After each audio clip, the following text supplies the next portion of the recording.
They said yes to more jobs, lower interest rates and less debt. They said yes to a better welfare system, more elective surgery and greater achievements in our schools. They said yes to our tough stance on crime. And they said yes to a more competitive economy. And National got the highest share of the party vote ever seen under MMP.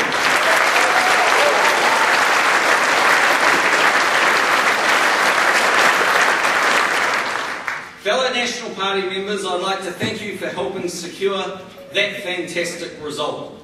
You are the heart and soul of this party, and you make us strong. Today I'd like to acknowledge two particular people. Our party president, Peter Goodfellow,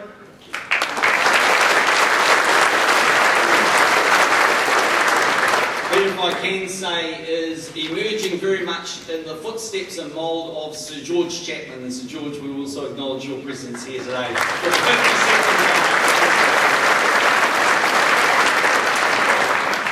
And the man who delivered 4 excellent budgets in the toughest of circumstances, my deputy, Bill English, and the man who won the debate last night, and he wasn't even in it, even if it was at my expense.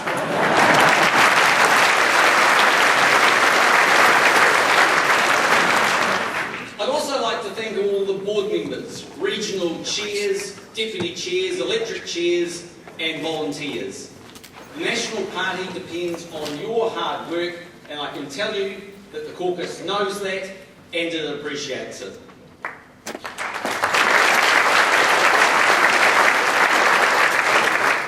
National Party members, I want to tell you that our party is in great form. We have a talented team of MPs who are representing New Zealanders from the top of the North Island to the bottom of the South Island. We have a strong, hard-working team of ministers who are committed to taking this country forward. And we have the support of our confidence and supply partners, ACT, the United Future and the Māori Party. Together, we have delivered strong, stable government in difficult times. We are 4 different parties, and we won't always agree. But we share a willingness to find solutions and work constructively together. That's not what our political opponents are doing. Labour and the Greens don't have a plan, and frankly, they don't have a clue.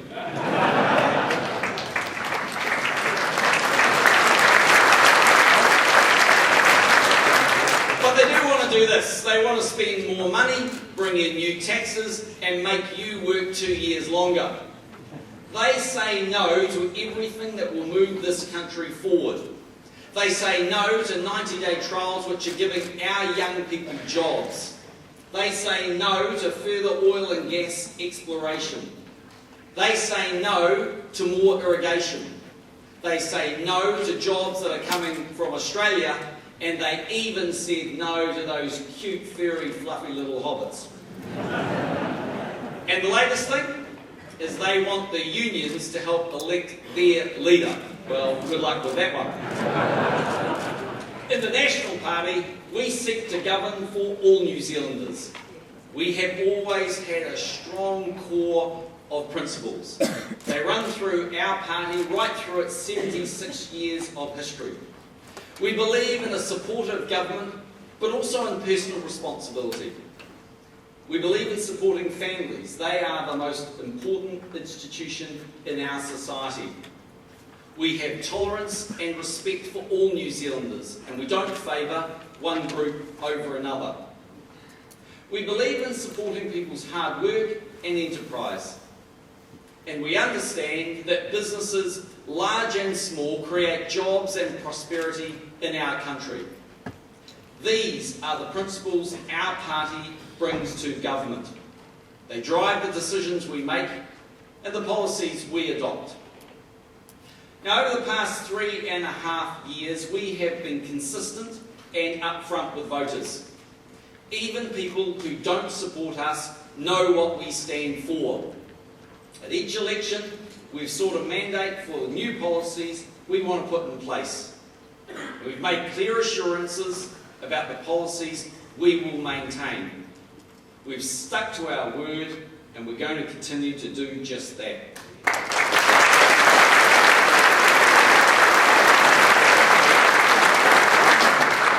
That, my friends, is a matter of trust, and it's one thing that is important to me personally and to our party. Our approach has been hugely important given the challenges New Zealand has been facing. I want to give credit to the way New Zealanders have stood up to adversity. The last few years have not been easy. New Zealanders have experienced a domestic recession which started in early 2008, felt the impact of the global financial crisis, and suffered through a series of destructive earthquakes in Canterbury. And as a country, we are still facing challenges. The financial crisis in Europe will take some years to resolve, and New Zealand will continue to be affected. Our economy is still recovering from the debt-fueled consumption boom and poor government policies of the 2000s. And the rebuilding of Christchurch will be a long-term project. But I am hugely optimistic and confident about New Zealand's prospects. There are big opportunities in front of us. 60% of our exports now go to Australia and the East Asian region that stretches from China to Indonesia. Asia is the most vibrant and growing region in the world. As it continues to grow, people will want to drink more milk, eat more beef, build better infrastructure and educate their kids to a high standard, to name just a few things. That's where New Zealand can play a big part. We are a reliable, high-quality producer of food and beverages. And we have world-class technical knowledge and expertise. The biggest risk is that we don't take full advantage of these opportunities. But if we continue to do things right, we can stand out from a large part of the pack. In fact, we are already starting to do that. And I see it as I visit businesses and communities around our great country. Fellow National Party members, our government has 4 key priorities this term. The first of them is to responsibly manage the government's finances. It's fair to say that our books have taken a big hit in the last few years. We've used the resources of government to support the economy and maintain jobs through the worst recession in decades. We have responded to disasters and put aside money to help the rebuilding of Greater Christchurch. But what really hurt the books was that the previous Labour government ramped up its spending massively and left us, the national government, with the bill. Now, despite all that, we've been steadily getting the books back in great shape. We're on track to post a surplus in 2 years, and we'll be starting to pay down debt, while a lot of countries will still be borrowing. Our second priority is to continue building a more competitive and productive economy. We're building a solid platform for growth based on savings, exports and productive investment. We've made big improvements to the tax system to encourage people to work hard and to save. We've reformed planning laws and labour laws to boost jobs and growth. We're investing heavily in New Zealand's infrastructure. We're encouraging oil and gas exploration. We're negotiating free trade agreements with some of the biggest countries in the world to help our exporters. We're encouraging New Zealanders to save and invest, and we're giving them opportunities to do so. Over the next few months, we'll be continuing to unfold our comprehensive plan across the areas of innovation, skills, capital markets, natural resources, infrastructure and exports.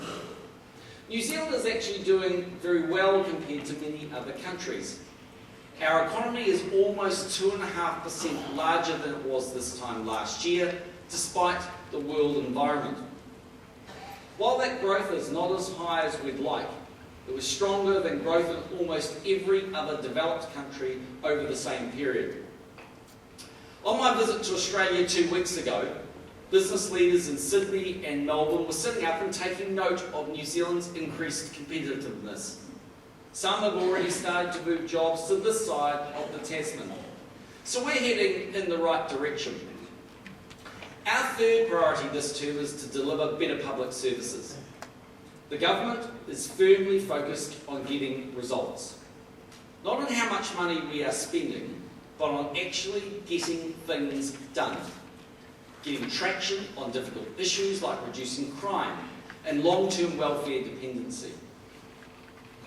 I came into politics to make a difference, and there's no greater place to make a difference than with these most difficult social issues.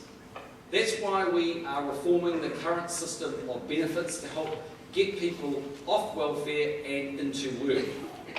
We are determined to raise achievements in schools.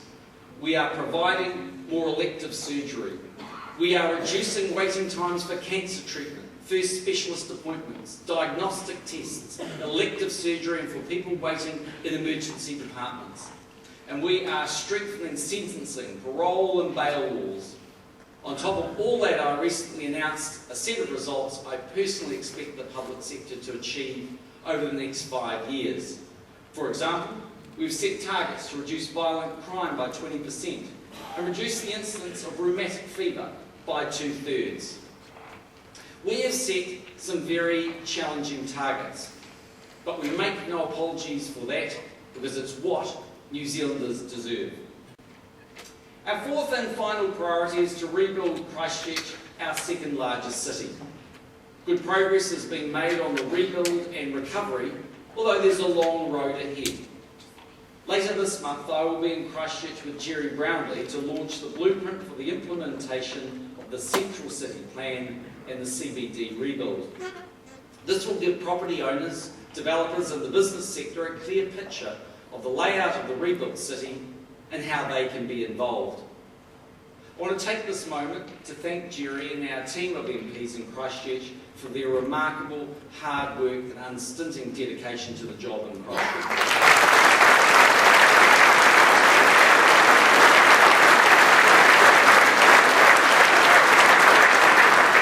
It is a huge challenge, but Christchurch will be the example of how a recovery from a major disaster should happen. And it will continue to be the economic powerhouse for growing the South Island economy. I want to take a bit of time now to talk about savings and investment and what the government has been doing in this area. I'll have some announcements to make. The first thing I want to say is that as the economy continues to pick up, it's crucially important that growth is built on solid foundations. Those foundations are savings, exports, and productive investment. So we want New Zealanders to be saving more, reducing our reliance on foreign debt, and investing in a wide range of assets. That has already started to happen. Households and businesses up and down the country are being careful with their money, paying down debt, and saving more. And the government has been encouraging the saving through changes in the tax system. Household saving is positive for the first time in more than a decade, and it's forecast to increase steadily. But for a number of reasons, New Zealanders have tended to put their savings into property, term deposits and finance companies. We own relatively low levels of financial assets like shares compared to people in other countries. And our markets for those assets are small. Our share market, for example, is only a quarter of the size of the New Zealand economy compared to around about 80% in Australia. And that's a problem. The share market is a key way for companies to obtain capital, and capital is essential for a growing economy. So the government has been doing two things. First, we've been making changes to restore confidence in our financial markets. We've set up the Financial Markets Authority with extra functions, duties and powers. And we've been making significant changes to securities law to make it easier for businesses to raise capital while ensuring that investors know all they need to know about what is on offer. Second, we've been working to provide investment opportunities by offering New Zealanders shares in 4 state-owned energy companies. Our policy of partial share sales is a win-win, and I stand totally behind it.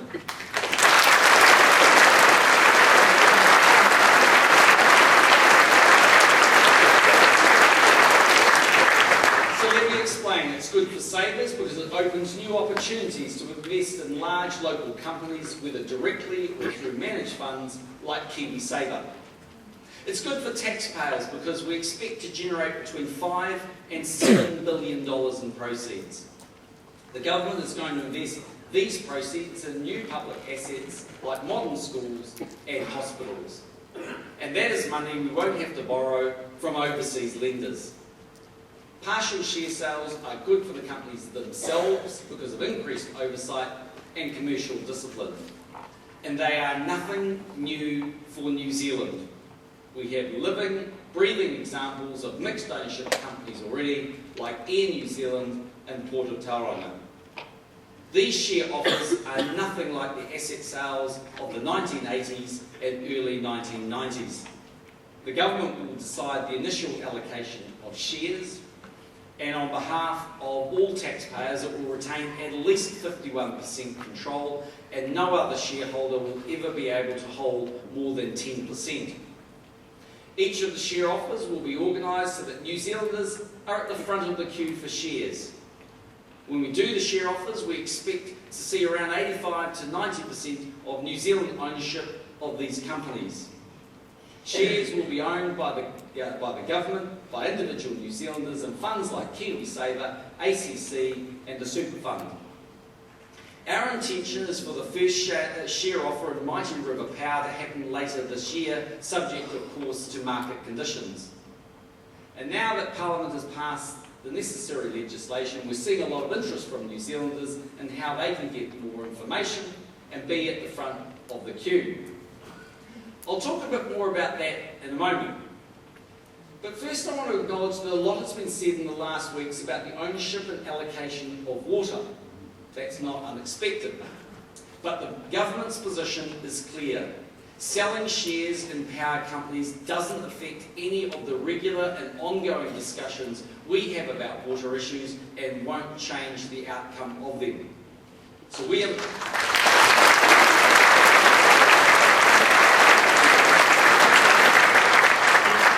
are very confident about the process that's going on. Today I can announce that a number of decisions have been made in relation to the Mighty River Power share offer and how New Zealand retail investors will be involved. These decisions are about putting New Zealanders at the front of the queue, making it as easy as possible for them to buy shares and encouraging long-term share ownership. First, as the Treasury has announced today, a retail syndicate of share brokers and banks has been appointed to assist with the marketing and sale of shares to New Zealanders. The syndicate will help New Zealand investors, particularly first-time share investors, understand how they can participate in the share offer. For example, it will soon be able to tell people how they can pre-register their interest without having to commit at that time to buy shares. And the syndicate will ensure widespread access for all New Zealanders. People will be able to pick up a prospectus and other information about the share offers from around 500 bank branches throughout the country. People will also be able to get information through an 0800 number or on the internet, and they will even be able to fill in an application for shares online. They won't have to use a broker to buy shares, but will of course be able to do so and can get advice from a broker or other financial advisor. Let me assure you, we will make it as easy as we can for New Zealanders to take part in the share offers. And we will make sure that they get all the information they need to make an informed decision. Secondly, ministers have agreed that for New Zealanders, the minimum application for Mighty River Power shares will be $1,000. That is low compared to other recent share offerings, for example by Trade Me and Pumpkin Patch. It will also help promote broad access and affordability for a wide range of New Zealanders. Third, we've decided that New Zealanders who want to buy up to $2,000 worth of shares will not have their applications scaled back. In other words, New Zealanders applying for up to $2,000 worth of shares are guaranteed to receive the shares they applied for.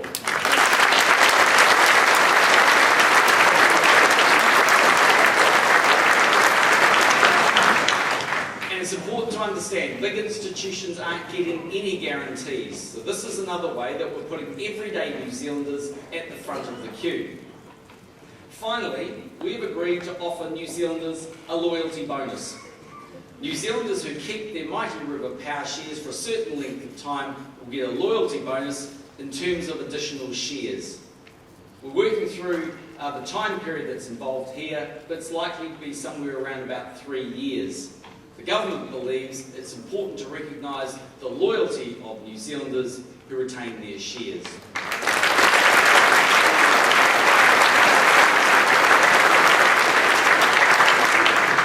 And we want to encourage long-term share ownership amongst New Zealand savers. Details of the loyalty bonus will be announced closer to the time of the share offer.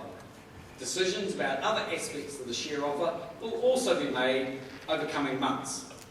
But the government's intention is clear. As promised, we will put New Zealanders at the front of the queue for shares, and we're confident of widespread New Zealand ownership. It's one part of my government's broad program to build a more competitive economy based on savings, exports and productive investment. Fellow National Party members, our party is thriving. Our government is delivering strong, stable leadership, and our country is on the right track. With your help, we're building a brighter future for all New Zealanders. A future where we celebrate our achievement, where we reward effort, where the economy is strong, and where our communities are safe, and where education standards are high. Party members, National is the right party to be leading New Zealand towards that brighter future. Thank you very much for being part of this year's conference.